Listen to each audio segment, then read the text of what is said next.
I'm Courtney Tailor, and I do OF for a living. OnlyFans. You got like 1 million followers or something? 2 million. Damn. You look like the type of girl that only dates like rich guys. Is that true? No, that's not true. I only date black guys. Especially black guys. Especially black guys. Let me clarify. I only date rich black guys. Rich black guys. There we go. And you know you're toxic. Yeah. You can tell she like black guys. It's like, especially black guys. For all you watching, I'm with it.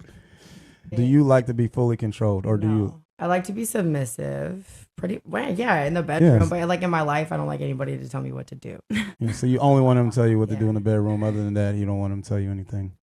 Right. No, that's exactly it. Yes.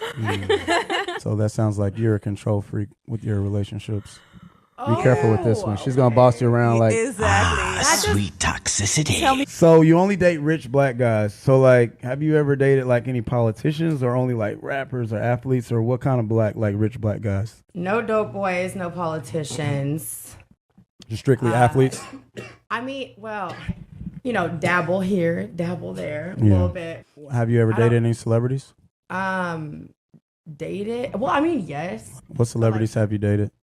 Just like athlete, Jermichael Finley, but don't look him up. Don't look him up. Don't look him up because it's gonna make me look really bad. How much do you make a month? A lot. Yeah, we make good money. Hey everybody, welcome back. My name is Annie Elise, and this is 10 to Life, as you can see by this neon sign. And it's where we talk all things true crime. We talk about old cases, new cases, ongoing cases. We literally talk about everything. So if you are stumbling across this channel by a happy accident, welcome. I am so happy to have you guys here, and I hope that you enjoy the channel and enjoy today's case video and hearing what I have to say. And if you do, and you feel like it's a channel you want to follow along with and you want to check out again, hit subscribe, turn your notification bell to on, and that way you will get notified of new case videos as I upload them and real-time live streams as they happen with cases. And for everybody who is an existing 10 to Lifer subscriber, I love you and thank you so much for joining me today. As many of you may have already seen, I recently posted a case video on my channel regarding the Courtney and Christian case out of Miami. Now, Courtney is an OnlyFans model and reportedly killed her boyfriend Sunday night, April 3rd, after stabbing him following a domestic dispute between the two of them. Courtney was then detained by police, but she threatened to unalive herself, so she was put on a 72-hour hold, and she's now since been released. Now, this case has gotten a ton of attention in the media, particularly going viral on social media.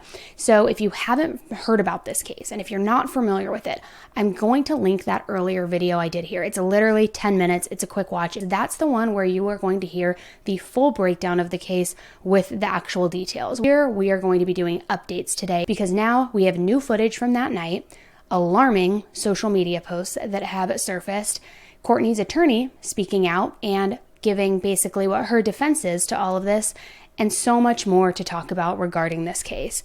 We have got a lot to unload, so let's get into it. 10 to Life with Annie Elise starts right now. Boy, do we have a case that we need to talk about because, oh my God, I can't, you guys have been flooding my DMs about this case, guys, because it includes like social media stars, OnlyFans stars, like whatever. So we're going to talk about it because it is pretty crazy and really tragic, if I'm going to be honest. So Christian Aboncelli is a 27-year-old man who lives in Miami.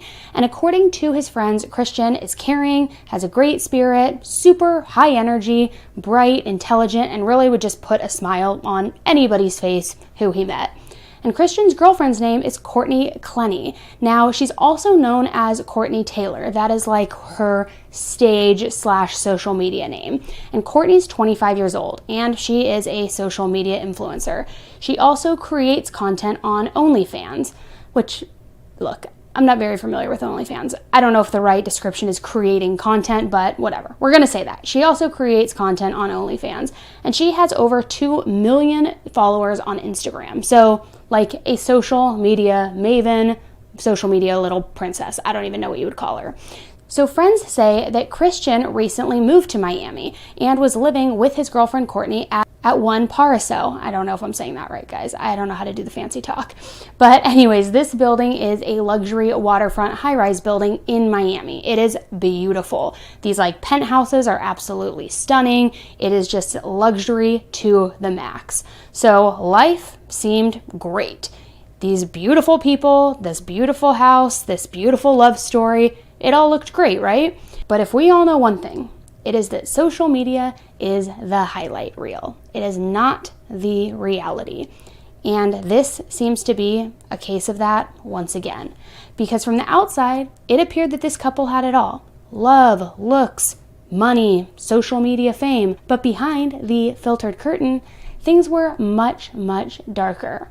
And on Sunday, April 3rd, just a few days ago, Christian was found dead. Although the life that the couple portrayed on social media was filled with carefully curated photos and matching high-end designer outfits and what really appeared to be a modern-day love story, what was really happening behind the digital facade that they were putting out there was a relationship filled with darkness and a relationship that was reportedly very volatile.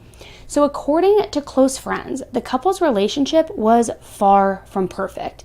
In fact, it was reportedly filled with intense arguments and even some physical disputes. But were they mutual disputes, or were these intense altercations one-sided? Because mutual friends of the couple have said that they've seen Courtney put her hands on Christian, but they have never seen him put his hands on her. So on Sunday, April 3rd, police responded to a 911 call from Courtney around 5 p.m. at that luxury apartment building in Miami, Florida. And when first responders arrived, they found Courtney's boyfriend stabbed once in the shoulder. First responders transported Christian immediately to a nearby hospital, but unfortunately, he ultimately succumbed to his injuries and he was pronounced dead. But what happened here, guys? Did a verbal argument really escalate so quickly that it resulted in this man's death? And if so, how and why? Neighbors in the building reported that the couple had a long history of domestic disputes and that local police often had to come and get involved. So much so, in fact, that apparently Courtney had called the police at least 7 times in the last month. Another neighbor who had a clear view of the couple's home told media outlets that Courtney was physically injured after an intense altercation between the couple just a week before the stabbing took place. And this neighbor says, "I could not tell if it was open-handed or closed-handed, but he was swinging at her." It's rumored that this stabbing incident took place inside the parking structure, which also aligns with a memo that the building released about this incident. And this memo read, "Dear residents," I'm not even going to try to say the building's name because you know I'm going to butcher it. "Dear residents, please be advised there was a domestic altercation that took place earlier today in one of our 01 line units. The local authorities arrived at the scene and are handling the matter. As such, they have requested that P1 elevator be taken out of service for the time being. In speaking with them, I've learned that we should be able to restore service early tomorrow morning.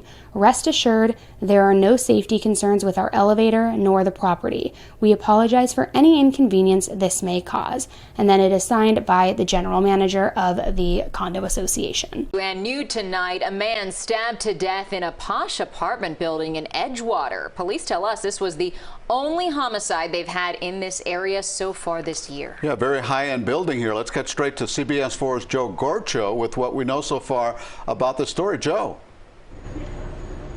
Elliot, Lauren, we are beginning to learn more details tonight about an alleged murder that took place inside One Paraiso. I had a chance to speak with several residents here earlier this evening, and they tell me that they received an email from management about a domestic dispute, but did not provide more information other than that. Now, we have since learned from Miami PD that a stabbing took place here on Sunday night, and speaking with friends that knew the victim, the man killed was 27-year-old Christian Toby Abumuseli. He died after being transported by Miami Fire Rescue to JMH Trauma. We did have a chance tonight to speak with several of Abumuseli's close friends, and the news, as one can imagine, comes as quite a shock. Abumuseli, by all accounts, was caring and had a great spirit. Now, Abumuseli's close friends tell me that he recently moved to Miami with his girlfriend to live at One Paraiso. We've also been told by Miami PD that one person has been detained concerning the stabbing. Joe Gorcho, CBS 4 News Tonight. Now, a witness from that evening says, and I'm going to quote this directly, "There was blood all over the valet, and he was bleeding out next to $300,000 Rolls-Royce SUVs. This was a bloody murder with loud screams and blood everywhere." And officers have said that the violence was caused by a domestic dispute. Courtney was immediately taken to the police station, but at the police station, she threatened to unalive herself, so she was then transported to the hospital under Florida's Baker Act. Now, Florida's Baker Act allows law enforcement officials, as well as doctors, mental health professionals, and I think also even judges, to commit a person to a mental health facility and a treatment center for up to 72 hours if certain violent or unaliving tendencies are displayed by this person. So she was, often people say Baker Acted or, committed to the Baker Act. But here's where things become a bit weird and honestly kind of questionable. So although Courtney was detained that very day on April 3rd, OnlyFans content was still somehow posted on her account the following day on April 4th. And also the day of the stabbing. The day of the stabbing, she posted a selfie on OnlyFans of what appears to be her in a plastic surgeon's office or, a Botox and lip filler office. Trust me, guys, I know what they look like. I know, I'm familiar. So it's unclear if she had been released, if she's now been released. There are still a lot of questions. So to me, there are a few things that could explain this. She either had these posts already curated, in the queue, and they were scheduled to go live at a specific time, because you can do that. You can pre-schedule posts for when they post. You don't have to actually actively press the button. So it's possible that she already had these in the queue and they would automatically post and she wouldn't need to initiate it. Or the more unsettling option is that she really is not the distraught and grieving girlfriend, but in reality is cold-blooded and a heartless person who chose to post on her account without a care in the world just the very next day after her boyfriend died after being stabbed. One of the two, guys. I don't know. One of the two. Which do you think? Investigators are reportedly still trying to figure out if this stabbing was an act of self-defense, because apparently officers said that there was a struggle before Christian was stabbed in that shoulder. And one friend had said, from what we've personally experienced between the both of them, we believe that Christian wouldn't put her in a position where she would ever need to stab him to protect herself. And so far, as of today, Courtney has not been charged in this case, and it has prompted many, including Christian's family, to believe that the police are actually protecting her. Now, as all of the details continue to emerge, Christian's family, of course, wants answers, and they've also created a GoFundMe. And in the GoFundMe, the family writes, on April 3rd, 2022, 27-year-old Christian was murdered in Florida a week before his 28th birthday. It is unconscionable to make sense of our new reality, that someone's selfish act ripped Christian away from this world. It is not enough to say we are shocked and hurting, we are utterly devastated. His murder leaves many unanswered questions and creates a void that can never be fixed or filled, not even with time. Obviously, just heartbreaking and completely devastating. And the couple's friends are also in shock over this killing. And one friend said, these are two of our friends we've gone on vacation with. We go to dinners with, we go out on the town with them, and it seems like this is straight out of a crime documentary. We would have never guessed that it would have escalated to this point. And this friend also says, I think I speak for our whole friend group that we are just shocked and very distraught by this. Now, because of the initial Baker Act hold, Courtney's name was protected and it wasn't immediately released. However, now that it has been released, more details are beginning to surface in this case. So I expect that we will learn more in the coming days. I think it's all now starting to come to the surface. I feel the need that I need to give you guys all of the facts and the details. Nothing that I'm sharing or that I'm going to be sharing in this video is in any attempt to polarize the real issue here or take the focus off the case and what happened on Sunday night. That being said, it is my belief, and I truly believe it's really actually my responsibility to share everything with you guys so that you as viewers can not only come up with your own conclusions and know as much detail as possible, but also know as much detail as possible about the parties involved. So I just wanted to give that disclosure up front, guys. But that being said, let's talk about the case. As I mentioned, new video has emerged that shows the bloody aftermath of that domestic disturbance in Miami between this young couple, which ended with one man being stabbed to death and his girlfriend completely covered in blood. In this footage, you can see 25-year-old Courtney wearing sweatpants and a bra, handcuffed and soaked in blood as she sits on the floor of their luxury apartment talking to the police. And this was after that physical confrontation between the two of them turned deadly. It was first reported that the stabbing took place in the parking area near expensive cars and off the elevator path. However, looking at this new footage and details, I'm not so sure anymore, because in this footage, it appears there's also some sort of like sheet or comforter draped over the area. And given the fact that Courtney was in sweats and a bra, it leads me to believe that this happened inside their home, not outside or in the parking structure. Otherwise, I think that she would still have her shirt on.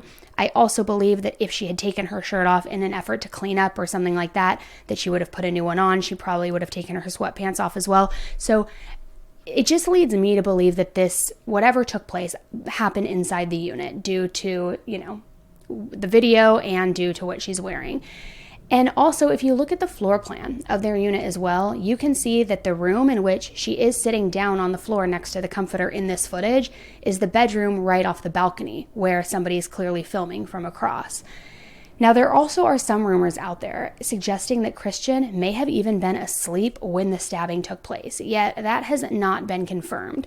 So in this video, Courtney's blood-soaked bra and sweats are also identical to what Courtney was wearing earlier in the day when she posted a video of herself on her Instagram Live.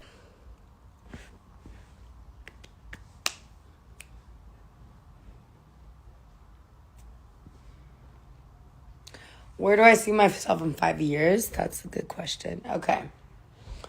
I see myself with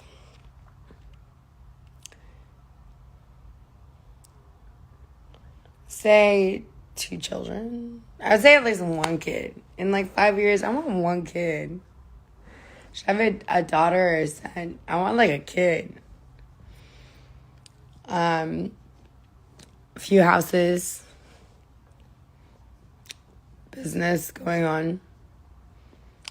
Maybe, probably not OF. And in this footage from the apartment after the stabbing, to me at least, Courtney doesn't appear to be emotional or upset.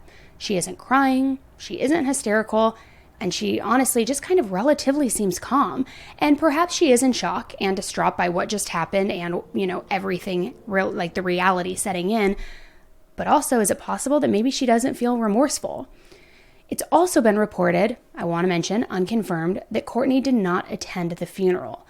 And to this day, she still has not been formally charged. And this has, really just made the public outraged. While some believe that this was a situation of self-defense and DV, others believe that it was calculated. So there's another entire side to this case, though. And that is Christian, because old tweets shared by Christian have now emerged, and they are understandably upsetting quite a few people. In these old tweets shared by Christian, he called out Black women multiple times and said some truly degrading and unacceptable things about them. In one tweet, he said, white tatties, boobs, are greater than Black ones. In another, he says, the way Black girls disgrace themselves on TV in like a judgmental narrative. Then says, I can't believe one of my friends thinks I talk to Black girls when I don't.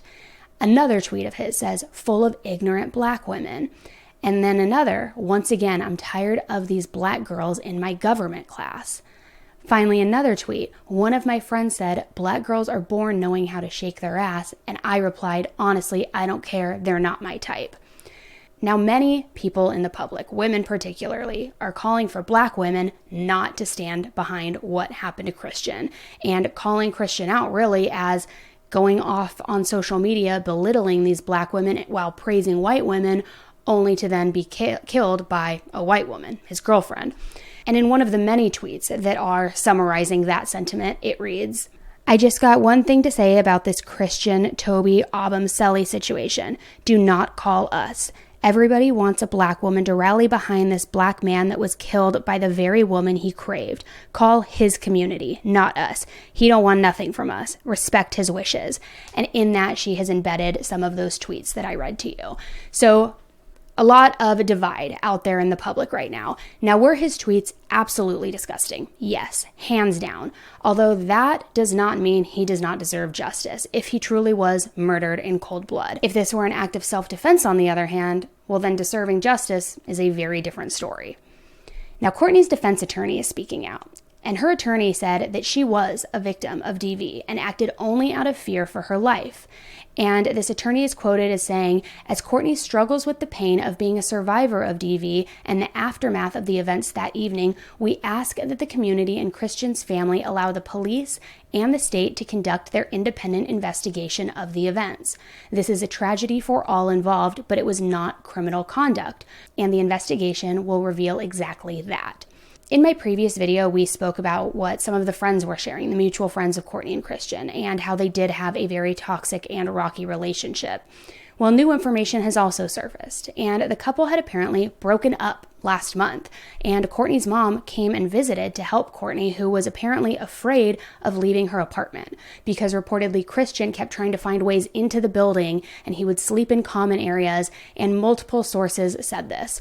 Then, on Friday, April 1st, just 2 days before the stabbing took place, Miami police were called to their apartment for a domestic dispute, and police officers noticed bruises on Courtney's arms and legs. However, no arrests were made at that time. And under Florida's Stand Your Ground law, prosecutors must thoroughly disprove a self-defense claim before filing charges or taking a case to a jury. That means that the prosecution has to 100 without a doubt and 100% certainty disprove these self-defense claims that Courtney and her attorney are making if they want to pursue legal action and file charges. And I hate to say it, I know everybody compares literally every case under the sun to the Gabby Petito and Brian Laundrie case, but I just want to say here, if this really did happen, and as far as the police coming to their apartment on Friday, they noticed the bruises on her arms and legs and no arrests were made, and then this unfolded 2 days later. It is, in my opinion at least, just like when Brian and Gabby were pulled over outside a Moonflower, no arrests were made, they let them go even though they went their separate ways, and then a short time later, she ends up dead. Well, now a short time later, he ends up dead. Who is to blame if this truly is a DV situation? To be determined. There's still so many details coming out, and the rumor mill is of course running rampant, as I'm sure you can imagine. I mean, I have seen things ranging from Courtney is now being on the run, all the way to things saying Courtney is continuing to post on her OnlyFans so that she has commissary money for when she goes to prison. I mean, a lot of rumors out there, guys, and a lot of speculation. But I will keep you guys updated with the facts and the details that we learn that are actually not just social media, he said, she said. Nobody knows what happens behind closed doors, and none of us really know the truth of what happened that night, and we won't know that until more details are released or until charges are filed. But what I will say is this. If you find yourself in a relationship of any kind of relationship, in which you are calling the police 7 times a month, even 1 time a month, please get out. Please understand that you are worth more than that and that you deserve better. And please use just this case as one of the many, many examples on how quickly things can escalate and truly turn deadly. Again, we don't know the reality of what this situation was. We weren't there. We only know the bits and pieces we've heard so far, and everybody's still trying to make sense of it. We do know that she is claiming that she was a victim of DV at the hands of her boyfriend, Christian. Some of the mutual friends have said it was actually the opposite, but we also know that he was stabbed and is no longer alive. And a lot of questions on my previous video were, if he was stabbed in the shoulder, it seems to me like it was self-defense because she was just trying to subdue him to get him away. And then others are saying, how did he bleed out and die if it was a stab to the shoulder? There were a few reports that I read where it actually indicated it was a stab in the chest. Now, it's conflicting out there. My guess, and I could totally be wrong here, is my guess is that the injury and the wound took place somewhere over here, to where it's technically the shoulder, but it also is in the chest, and I'm assuming it probably hit an artery if it was a single stab wound, and that's what ultimately led to his death.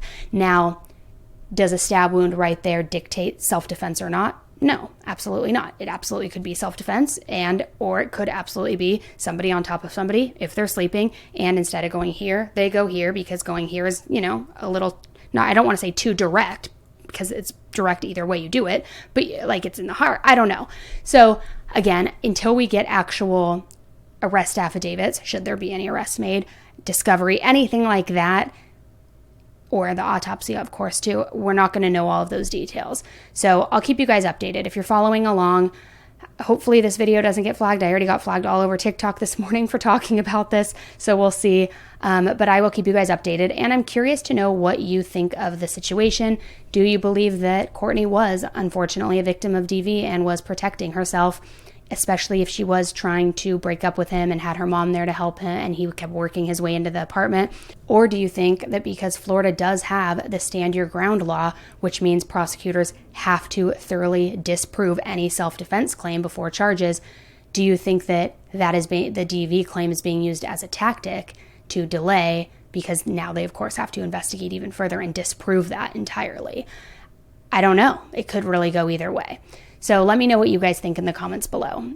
Thanks again for tuning in with me today, guys. I hope you enjoyed the case coverage. Don't forget to give this video a thumbs up on your way out, subscribe if you haven't done so already, and leave your comments below. All right, guys, until the next case, stay safe. Bye.